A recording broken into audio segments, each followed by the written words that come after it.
Multiply 697 by 78 using long multiplication. Start with the ones digit, 8. 8 times 7 is 56. Put 6 in this column and carry 5.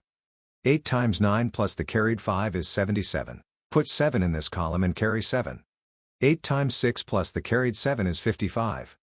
The first partial product is 5,576. Now use the tens digit, 7. Start one place to the left. 7 times 7 is 49. Put 9 in this column and carry 4. 7 times 9 plus the carried 4 is 67. Put 7 in this column and carry 6. 7 times 6 plus the carried 6 is 48. The second partial product is 48,790. Now add the partial products, working from right to left. In the ones column, 6 plus 0 is 6. In the tens column, 7 plus 9 is 16.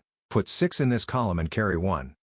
In the hundreds column, 5 plus 7 plus the carried 1 is 13. Put 3 in this column and carry 1. In the thousands column, 5 plus 8 plus the carried 1 is 14. Put 4 in this column and carry 1. In the 10 negative thousands column, 4 plus the carried 1 is 5.